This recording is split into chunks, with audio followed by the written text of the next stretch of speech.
आज हम लोग लिक्विड सॉल्यूशन का पार्ट 6 पढ़ रहे हैं और इसमें हम लोग सीखेंगे abnormal colligative property and abnormal molecular mass. ठीक है, इसके पहले हम लोगों ने कोलिगेटिव प्रॉपर्टी पढ़ी थी और कोलिगेटिव प्रॉपर्टी में हम लोगों ने सीखा था osmotic pressure, relative lowering of vapour pressure, ठीक है, elevation in boiling point and depression in freezing point, ये हम लोगों ने सीखा था। और इसके बाद जो सॉल्यूशन है, तो सॉल्यूशन की प्रॉपर्टी जो होती है वो नंबर ऑफ सॉल्यूट पर डिपेंड करती है, यानी सॉल्यूशन की ऐसी प्रॉपर्टी जो सॉल्यूट के नंबर ऑफ पार्टिकल पर डिपेंड करे उन्हें हम क्या बोलते हैं, कोलिगेटिव प्रॉपर्टी बोलते हैं। ठीक है, तो इसी बेसिस पर हम लोग देखते हैं, या कभी-कभी क्या होता है कि हमने क्या किया, एक कंटेनर में सॉल्यूट ले लिया और सॉल्यूट मिक्स कर दिया, ठीक है, और सॉल्यूट मिक्स करने के बाद ये हमारा सॉल्यूशन बन गया। अब इस सॉल्यूशन की दो प्रॉपर्टी, एक कैलकुलेट प्रॉपर्टी और दूसरी क्या है, एक्सपेरिमेंटल प्रॉपर्टी। तो जो कैलकुलेट प्रॉपर्टी है उसकी वैल्यू और जो एक्सपेरिमेंटल वैल्यू जो हमारी है, यानी एक्सपेरिमेंटल वैल्यू जो है वो या तो कैलकुलेट वैल्यू से ज्यादा होगी या तो कम होगी। तो इसका मतलब है कि जो सॉल्यूट है, जबकि होना चाहिए था दोनों सेम, ठीक है, कैलकुलेट वैल्यू और एक्सपेरिमेंटल वैल्यू की वैल्यू कैसी होनी चाहिए, सेम होनी चाहिए, पर ये चेंजमेंट क्यों हो गया, क्योंकि यहां पर बताया गया कि जो सॉल्यूट है उसके नंबर ऑफ पार्टिकल पर डिपेंड कर रही है। तो अगर मेरे पास जो सॉल्यूट है, मैंने यहां पर टू टाइप ले लिया, फर्स्ट हो गया आपका इलेक्ट्रोलाइट लाइट सॉल्यूट और नॉन इलेक्ट्रोलाइट। अगर मैंने यहां पर ग्लूकोज ले लिया, सॉरी ग्लूकोज, ठीक है, तो ग्लूकोज जो है ये डिसोसिएट नहीं होगा, मतलब अपने आयंस में कन्वर्ट नहीं होगा, ठीक है। तो इसकी एक्सपेरिमेंटल वैल्यू और कैलकुलेट वैल्यू दोनों कैसी होगी, सेम होगी। बट अगर मैंने यहीं पर ले लिया NaCl ले लिया, तो NaCl लेने पर क्या हो जाएगा, ये चेंज हो जाएगा Na पॉजिटिव और Cl नेगेटिव में, तो नंबर ऑफ पार्टिकल क्या हो गए, यहाँ पर इंक्रीज हो गए। तो इसका मतलब है कि इसके जो प्रॉपर्टी है, यानी कैलकुलेट वैल्यू और एक्सपेरिमेंटल वैल्यू में डिफरेंस होगा, वो इक्वल नहीं होगी। तो ऐसी प्रॉपर्टी क्या करेंगे, हमारी एबनॉर्मल कोलिगेटिव प्रॉपर्टी कहलाएगी। ठीक है, तो थोड़ी सी कोलिगेटिव प्रॉपर्टी को एक बार देख लेते हैं, फिर से हम लोग देखेंगे। तो मैं कोलिगेटिव प्रॉपर्टी को लिख सकता हूं,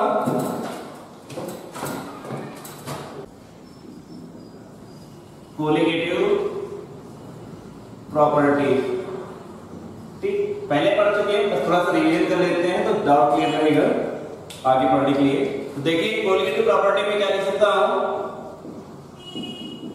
the properties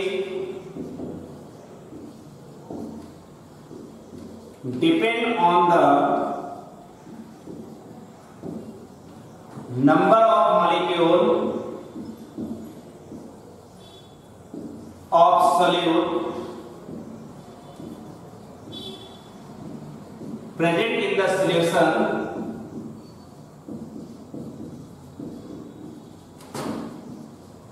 are called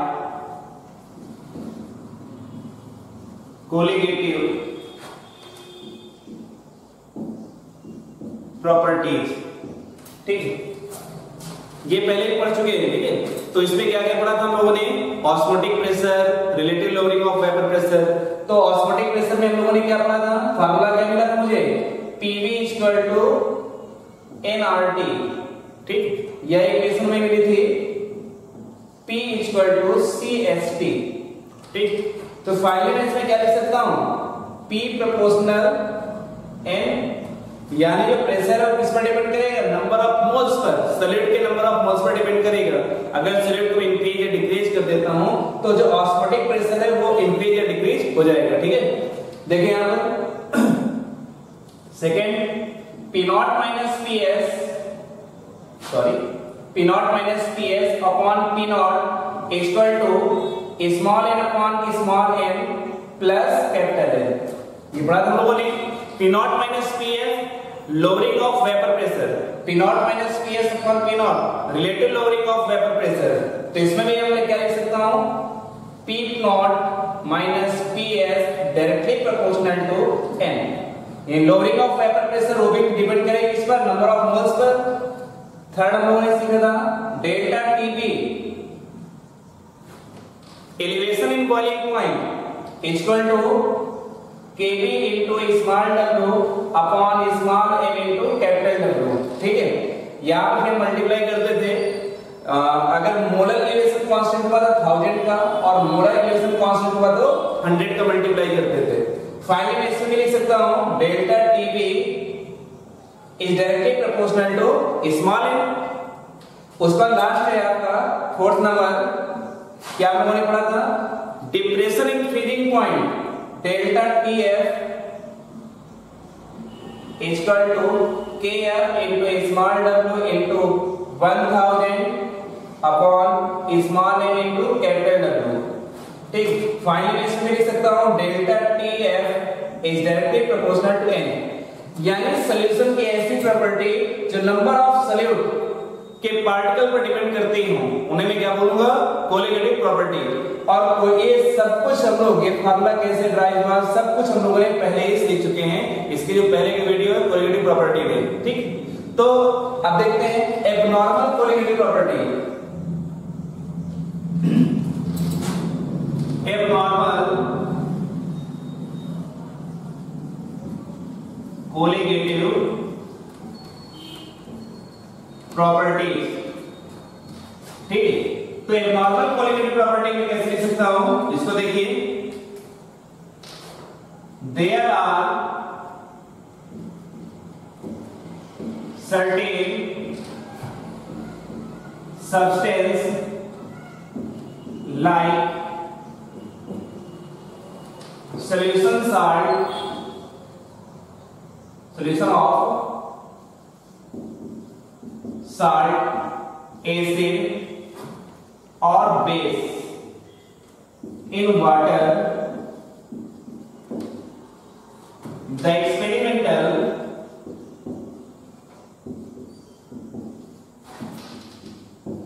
value of colligative property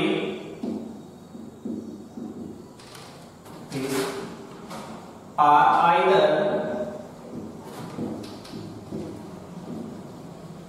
more than calculate value, more or less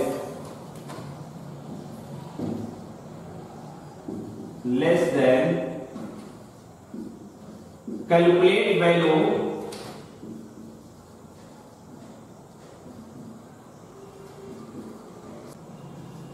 such experiment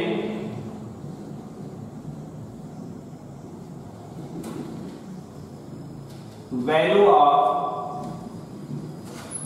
colligative property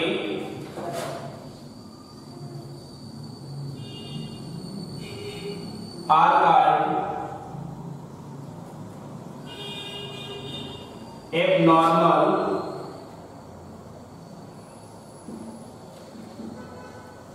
colligative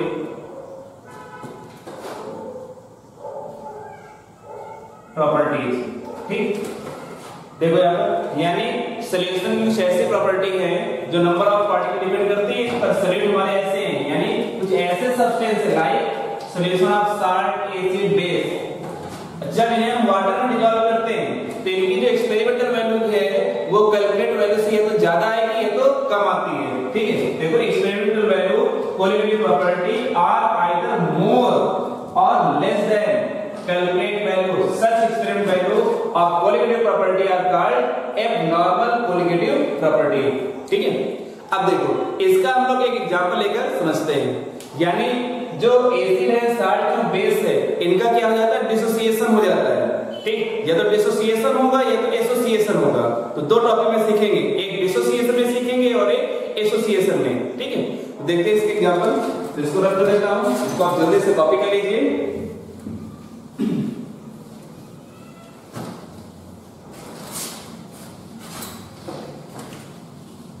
देखो यहां पर मैं लिख सकता हूं, यहां पर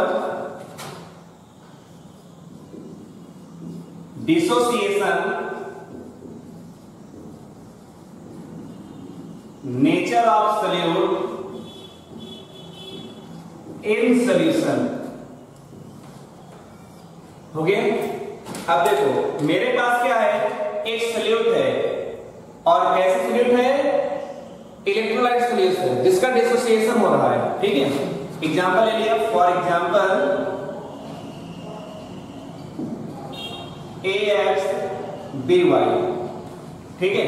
और जब इसका डिसोसिएशन होगा तो ये क्या होता है, अपने आयंस में कन्वर्ट हो जाएगा, XaY positive plus YB X negative, ये हो गया। इसके नंबर ऑफ मॉलिक्यूल्स कितने हैं, 1 मोल बिफोर डिसोसिएशन हो गया। और कितना डिसोसिएट हो रहा है, शुरुआत में हुआ ही नहीं, 0 0। After dissociation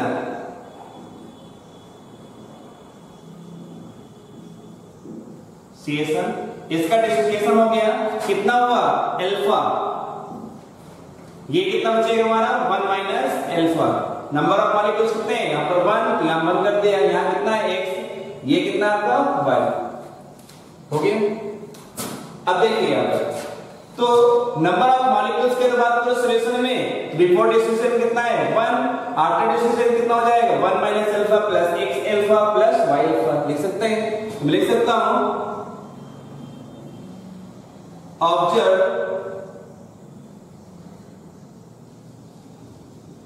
colligative property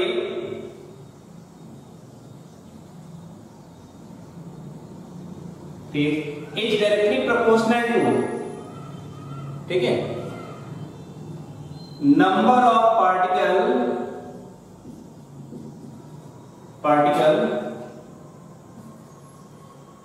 present in solution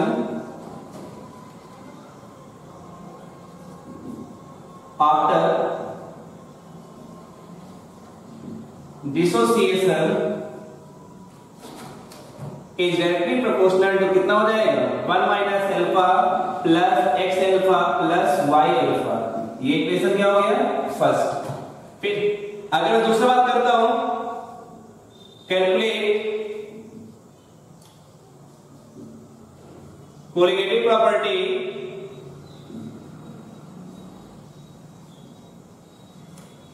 is directly proportional to number of particle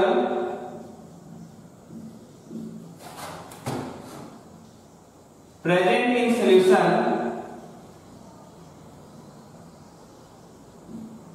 before dissociation is directly proportional to, कितना हो जाएगा, 1, ठीक। जब डिसोसिएशन नहीं हुआ, बिफोर डिसोसिएशन कितना लिखेंगे, 1। इक्वेशन कितना हो गया, सेकेंड।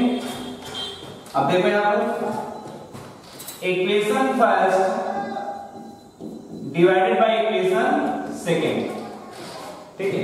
तो मैं लिख सकता हूं ऑब्जर्व कोलिगेटिव प्रॉपर्टी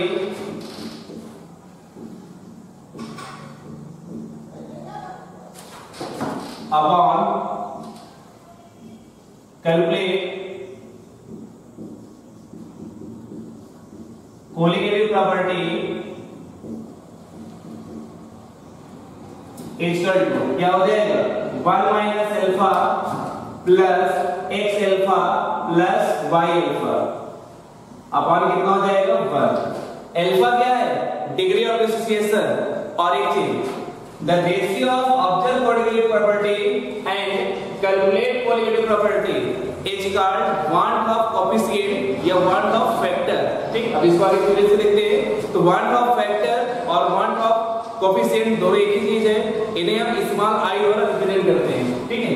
मैं लिख सकता हूं i equal to 1 minus alpha plus x alpha plus y alpha, ठीक।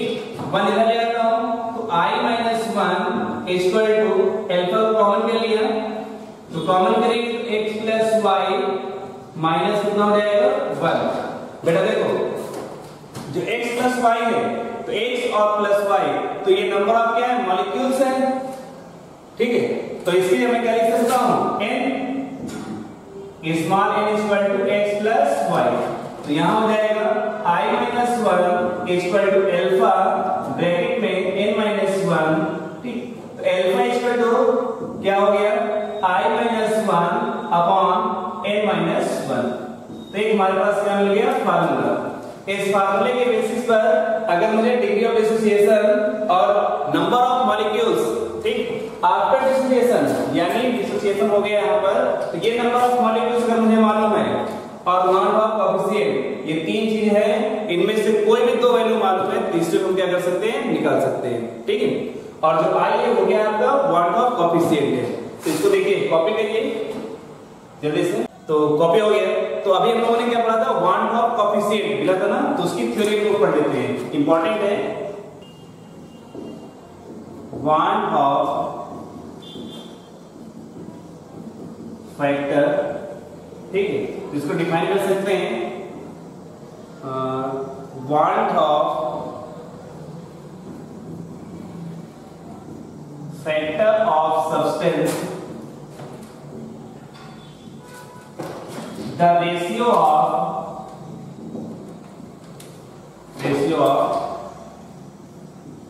observed colligative property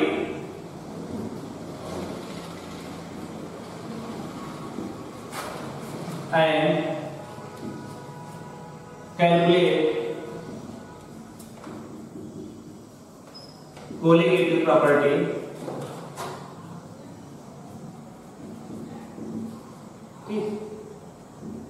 of solution. और इसे हम किससे रिप्रेजेंट करते हैं आई द्वारा। इट रिप्रेजेंट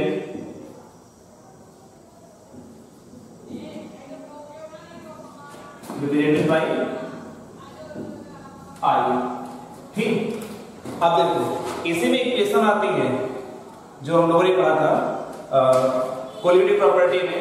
देखो हम लोगों ने क्या सीखा था, PV इक्वल टू nRT या T इक्वल टू CST, ठीक। दूसरा हम लोगों ने पढ़ा था P not minus PS upon P not equal to small n upon small n plus capital N। तीसरा हम लोगों ने सीखा था delta TB equal to 1000 into KB into small w upon small n into capital. 1000 हम जानते हैं यहाँ पर 100 और 1000 दोनों हो सकते हैं। जब जो केबी है अगर मोलर हुआ तो 1000, मोलर हुआ तो 100, ठीक है। फोर्थ डेल्टा टीएफ इस वजह से 1000 into KF into small W upon small M into capital W. अब देखो जो बॉन्ड ऑफ कोएफिशिएंट है, तो जो नॉन इलेक्ट्रोलाइट है जिसका डिसोसिएशन नहीं होता है, तो जिनका डिसोसिएशन नहीं होगा आई की वैल्यू हमेशा कितनी होगी इसके लिए 1। कितना होगा 1। अब उसमें आई लिखो या ना लिखो कोई फर्क नहीं पड़ता। जैसे ग्लूकोज है तो ग्लूकोज का डिसोसिएशन नहीं हो रहा है, ठीक है, यानी ये आयंस में कन्वर्ट नहीं हो रहा, तो इसमें आई की वैल्यू हमेशा कितनी होगी 1। बट अगर साल्ट एसिड बेस हुए तो वहां पर आई की वैल्यू क्या होगी मोर देन 1 से ज्यादा ही होगी, ठीक है। तो इसमें हम क्या करते हैं फार्मूला चेंज हो जाएंगे, बस हमें क्या करना आई को मल्टीप्लाई कर देना सभी इक्वेशन में। तो यहां पर देखिए first P equal to I into CST, second P not minus PS upon P not equal to I into small n upon small n plus capital N, third delta TB equal to I into molality, पढ़ा था लोगों ने molality लिखा है इसमें, ठीक है। और फोर्थ नंबर या ऐसे लिखो कोई दिक्कत नहीं, I into 1000 into KB into small w upon small m into capital W, ठीक है। और fourth number delta TF equal to I into molality, ठीक, I into 1000 into KF into small w upon small m into capital W, ठीक है। तो ये हो गया। तो बॉन्ड ऑफ फैक्टर जो है वो क्या है उसको आप लोग जान गए और कैसे यूज करो वो भी हम जान गए। तो आई की वैल्यू क्या होगी, जो एसिड बेस साल्ट के हमेशा क्या होंगे, ज्यादा होंगे, ठीक है, यानी 1 से हमेशा क्या रहेगा, ज्यादा रहेगा। तो ध्यान रखना नंबर ऑफ आयंस को हमें काउंट करना है। जैसे मान लो यहीं पर दिया है, अगर NaCl है तो ये कन्वर्ट होता है Na positive plus Cl negative, तो कितने आयंस हैं, 2, 1 + 1 कितना हो जाएगा, 2। अगर यहीं पर CaCl2 है तो आप क्या लिखोगे, Ca double positive plus 2 Cl negative, तो Cl डबल पॉजिटिव कितना, 1, और ये की Cl नेगेटिव कितने हैं, 2, तो I की वैल्यू कितनी हो जाएगी, 2 + 1 कितना हो जाएगा, 3, ठीक। अगर मैं यहीं पर बात करूं AlCl3 तो कितना हो जाएगा, Al हो गया प्लस 3 Cl नेगेटिव, तो कितना हो जाएगा, 3 + Al कितना हो जाएगा, 4, ठीक है। तो इस प्रकार हम I की वैल्यू रखेंगे। तो न्यूमेरिकल भी सीखेंगे इसमें, तो न्यूमेरिकल समझ में आएगा I कैसे यूज करते हैं, ठीक है।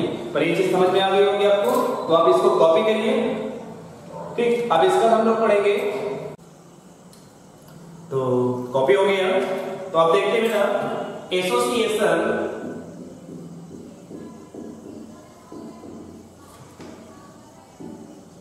नेचर ऑफ सॉल्यूट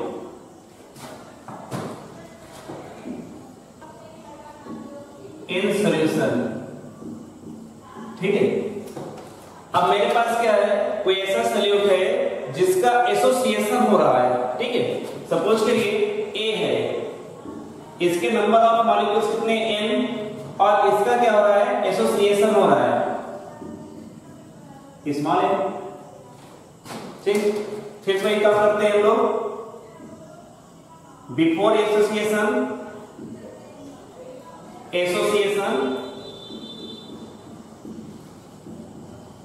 कितना है, 1 मोल, और ये कितना आपका 0। आफ्टर एसोसिएशन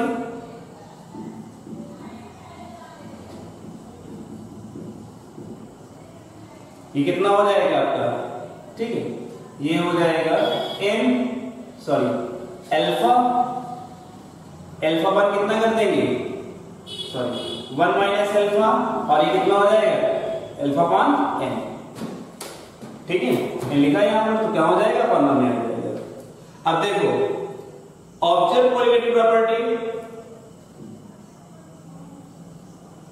ऑब्जर्व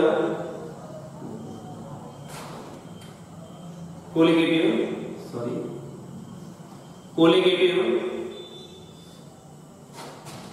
काटना पड़ेगा, कैसे क्या होगी, सही तो है। देखो फिर देखते हैं, observe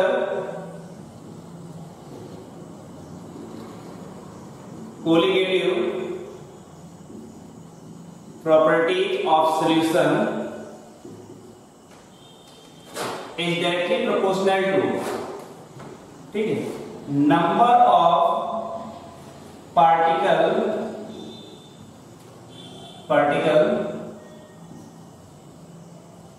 present in solution after association, ठीक। एग्जैक्टली प्रोपोर्शनल में क्या लिख सकता हूं, यहां पर हो जाएगा 1 माइनस अल्फा प्लस अल्फा/, कितना हो जाएगा, n। ये इक्वेशन क्या हो गई, फर्स्ट। फिर मैं क्या लिख सकता हूं, calculate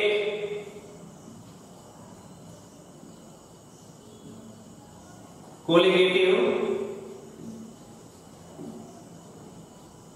properties of solution is directly proportional to number of particles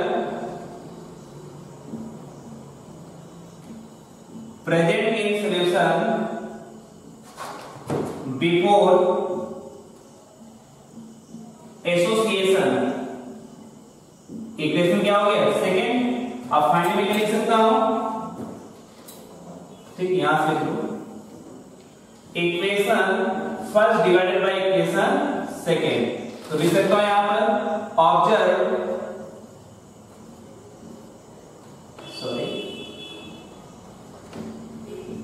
colligative property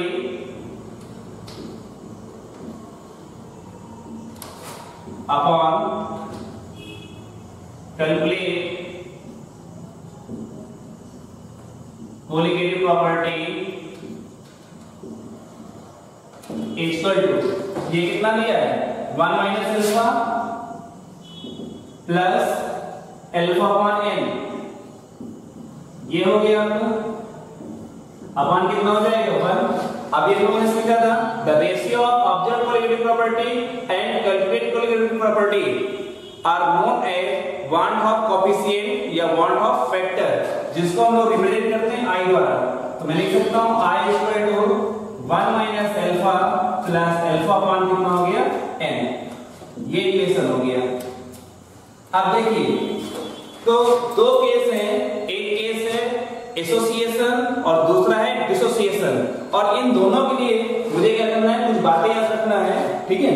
तो यहां पर देखिए i की वैल्यू हमेशा क्या होगी 1 से क्या होगी कम होगी, हमेशा क्या होगी कम होगी, ठीक है। दूसरा और जो चलो चीज को पहले रख कर देता हूं फिर देखते हैं।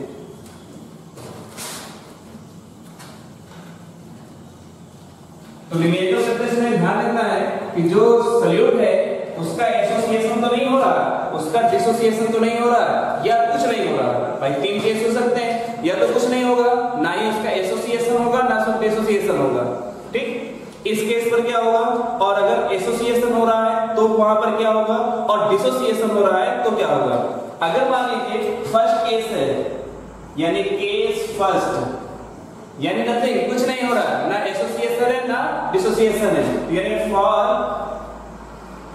नॉन इलेक्ट्रोलाइट, इलेक्ट्रोलाइट सॉल्यूट की अगर बात करें तो यहां पर I की वैल्यू कितनी होगी, हमेशा 1 होगी। कितनी होगी, नॉन इलेक्ट्रोलाइट के लिए I की वैल्यू हमेशा कितनी होगी 1 होगी। केस सेकंड की अगर मैं बात करूं, फॉर इलेक्ट्रोलाइट सॉल्यूट की अगर बात करूं, एक सेकंड कम दिख रहा है, इसको रख देता हूं। फॉर इलेक्ट्रोलाइट की बात करें अगर सॉल्यूट, तो इसमें I की वैल्यू हमेशा कितनी होगी 1 से ज्यादा, कितनी होगी, हमेशा 1 से ज्यादा होगा। और केस नंबर थर्ड, ठीक, for associated solute in solution, इसमें I की वैल्यू हमेशा क्या होगी 1 से कम होगी, यानी I क्या है आपका वांट ऑफ फैक्टर, ठीक है। I इक्वल टू लिख सकता हूं वांट ऑफ फैक्टर, ठीक है। और इसके लिए जो इक्वेशन भी हमने बताया था, कौन कौन सी इक्वेशन है, फिर से एक बार देख लेते हैं। P इक्वल टू ICST, ठीक, delta TB equal to I into molarity, delta TF equal to I into molarity, and P not minus PS upon P not equal to I into small n upon small n plus capital N। ये हमारे इसमें want Hoff factor के जो equations है वो हैं। तो numerical करते समय यहाँ पर बहुत ही कॉम्प्लिकेटेड केस हो जाते हैं, उन्हें ध्यान रखना है कि जो सॉल्यूट है वो कैसा सॉल्यूट है। अगर नॉन इलेक्ट्रोलाइट है I की वैल्यू हमेशा कितनी होगी 1 होगी। अब I की वैल्यू I रखो या ना रखो कोई फर्क नहीं पड़ता है, क्योंकि 1 है। अगर ऐसा कोई सॉल्यूट है जिसको, जैसे मान लो इलेक्ट्रोलाइट है जिसका डिसोसिएशन हो रहा है, अगर डिसोसिएशन होगा I की वैल्यू हमेशा क्या होगी 1 से ज्यादा ही रहेगी, ठीक। और अगर एसोसिएशन हो रहा है वहां पर, ठीक, तो उसमें I की वैल्यू हमेशा कितनी होगी 1 से कम होगी। तो ये किसके आता हमारा एबनॉर्मल कोलिगेटिव प्रॉपर्टी, ठीक है। इसी के बेसिस पर और साथ में था एबनॉर्मल मॉलिक्यूलर मास। अब यही पर मैं देख सकता हूं,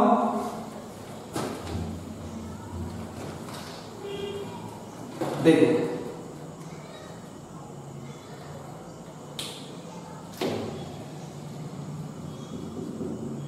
colligative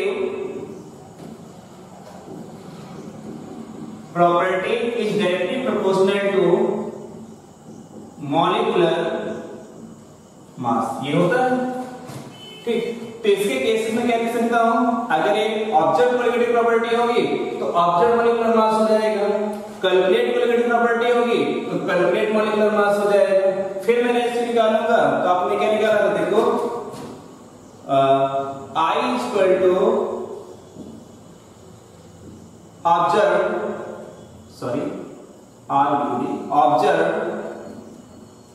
colligative properties upon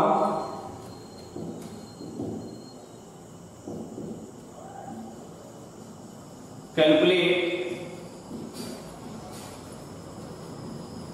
colligative properties इसका तो क्या हो जाएगा, calculate molecular mass upon observe molecular mass. ठीक है ना। तो देखिए ये रिलेशन हो गए, इनको भी ध्यान रखना है। कभी कभी ऑब्जर्व कोलिगेटिव प्रॉपर्टी ना पूछकर क्या पूछता है, ऑब्जर्व मॉलिक्यूलर मास पूछ लेता है। ठीक है, तो इससे हम निकाल सकते हैं। तो बस आज के लिए इतना ही।